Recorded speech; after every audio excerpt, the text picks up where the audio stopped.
What's going on, everybody? Welcome back to another solo leveling Arise video.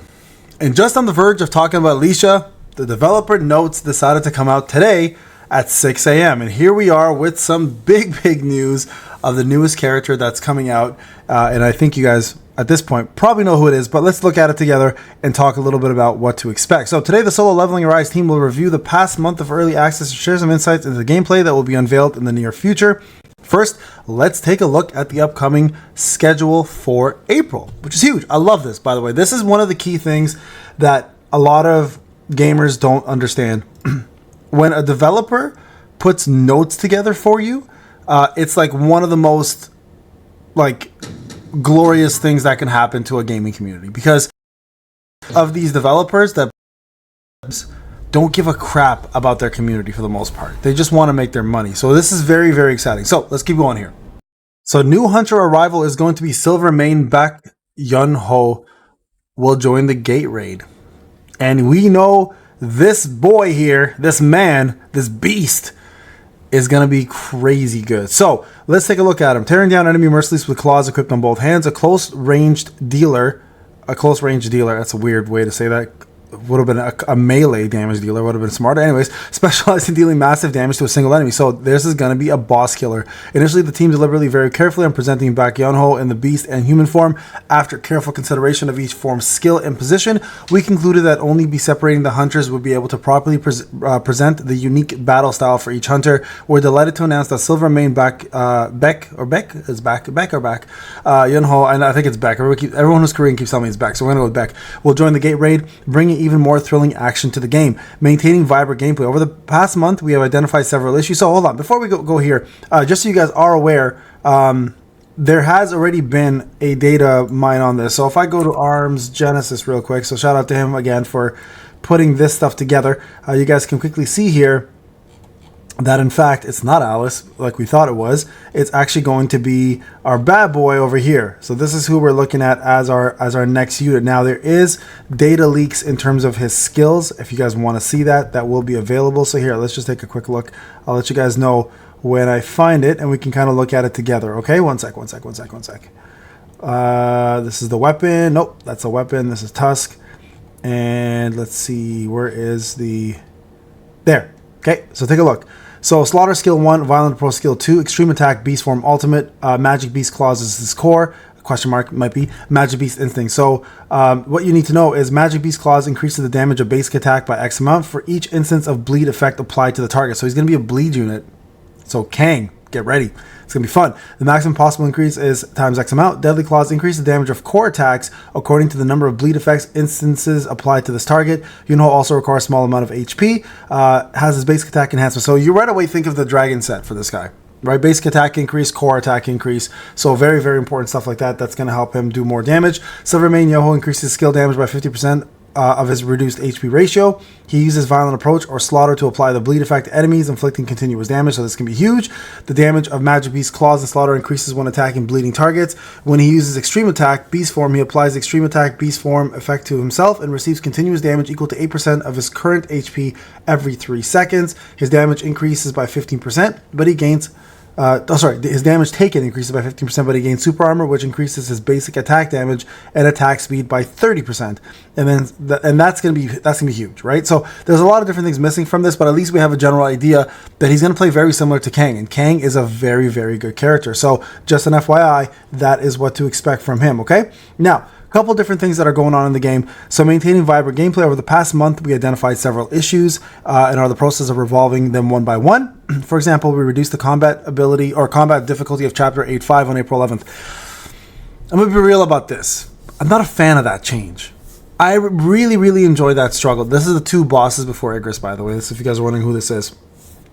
I personally thought that was an incredibly challenging stage, and a great way for free-to-play players to increase their abilities and skills in the game. It required you to do everything. Dodge, shadow step, backstab, keep that going non-stop, use range skills, use melee skills, use your skills to break, use your shadows on time. It gave you everything you needed to pick up the game and kind of learn it on the spot. And I think that stage should not have been nerfed. So I'm curious how much of the nerfing is done. I'm assuming they're going to make it super, super easy, because it is harder than Aris's stage, to be quite honest with you guys, right? So I'm not a big fan of that. But anyways, it is what it is. Some of you guys may disagree with that who are stuck there for a while. I personally was stuck there for a day. Loved killing it afterwards, felt so gratified, but that's just me on my free-to-play, right? Okay, enhancing enjoyment and battle experience. The difficulty of Power of Destruction will be reduced. Again, not one I'm not too fond of. I think Power Destruction is great. It's a massive ass dragon. Should be kicking your ass, quite honestly, and it should be difficult. But anyways, I digress. The Hunter formation will be improved to automatically select the Hunter with the highest combat power after comparing the Hunter you own and the Hunter that's provided. That's huge. This is one that everybody complains about. So this is the sub-stories, right? So sometimes you have a Nam sub-story or a Kim Chul sub-story. So these are for folks who pull the characters, leave them at level 1, and then are forced to use the level 1 characters in the sub-story. Well, now they're saying they'll let you choose between the pre-gated version or the pre-assembled version for you, or the one you have, depending who's stronger. This is actually a very good change. This is one that was required. The skill effect of some hunters will be improved. Very curious to see the numbers that improve there. The achievement conditions for certain battle missions will be relieved. That needs to be done. That needs to be done. Some of the conditions are crazy. Like, don't get hit 13 times when there's 1,000 mobs on the screen. You can only shadow step a few times only, right? So that's a big one. Removing obstacles hindering hunter's sprint. Excuse me. Fixed issue where the game would freeze upon clearing certain content during loading or in the middle of gameplay. That's massive. That's early on chapters, by the way. It's a big issue, and I'm glad they're fixing it. Fixed where tutorial wouldn't progress properly, causing the game to be unplayable. Another big issue that they had, so I'm glad they fixed that. Faction of the Shield. Defense measures against the use of illegal programs, malicious behavior will be further strengthened. Thank God, man. Stop these cheaters. Our team is committed to creating a fair gaming environment by continuously monitoring, tracking illegal programs. Through thorough analysis, we're investigating, taking action against malicious behavior. I hope that is something that they actually follow through with. Upcoming journey. We're focused on major update schedule for May, so keep this in mind, guys. These are big issues being addressed. Here we go. Considering a reduction in gold cost for artifact replacement, just fucking remove it. Just remove it. Like, literally, you got nothing to lose. Gold is not going in your pocket. I mean, technically, gold is going in your pocket because people are buying gold packs. So technically, that's not true. But I mean, at the same time, do us a solid and just remove the whole thing. Like, yeah, here's what they're gonna do, guys. This is how it's gonna go. They're gonna go cost reduction, and then okay, we're cool now. We'll just completely remove it after they've made enough money off of the gold packs. Let's be real. That's the business strategy. That's what's going to happen, right? Adding additional sources for acquiring artifact enhancement chips to allow players to frequently experience artifact enhancement. Thank goodness, because this is a B for whales and free-to-play players. It doesn't matter who you are. Improving the reward acquisition method for power destruction. That needs to also be improved. I agree with that. Adding Cargilligan's story after Chapter 15. That's Tusk. Developing various challenge content to provide diverse combat experiences. Very, very curious about this one. I want to know what else we're seeing. I think the tower was one of those, right? The Demon Castle Tower. So very happy to see that being added in. Improving the method of selling, salvaging all weapons and artifacts. Forget improving the method. Increase the amount we get for it. I think that's going to be a big one. And adding new stories to the Hunter archive. Right now it's currently Joey and Kang.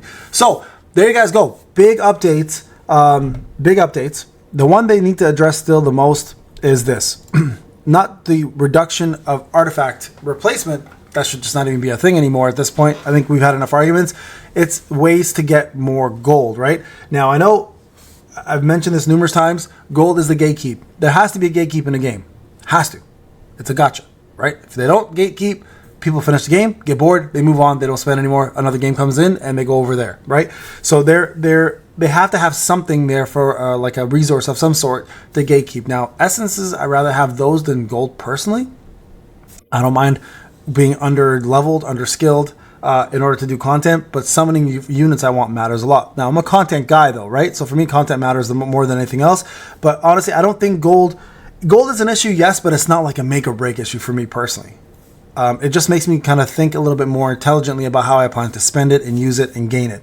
So that's just my take on it. But anyways, pretty big news, guys. So we'll do a summon video when he comes out. I've got some tokens left. I may spend a little more. Who knows? Might have to increase my amount. We'll see. Am I going to max him? Probably not. Probably not. I don't think I'm going to max Silvermane at all. For a couple of reasons. Because we already have bleed units. Bleed units don't work on world bosses. So that's a big one. So for example, the dragon, right? And we don't know how many more limitations of bleed they're going to introduce. So we'll see. Like, he's a limited banner. I'll definitely get him. But I don't know if I'm going to a 1, 2, 3, 4, 5, 6, 7, 8, 9, 10, 11, 12, 13 to 99. I know it's only up to 10. Anyways, guys, there you guys have it. So something brand new to look forward to. We got this bad boy on the way. This is Payne. Hope you enjoyed the video. I'll talk to you guys in the next one. Take care.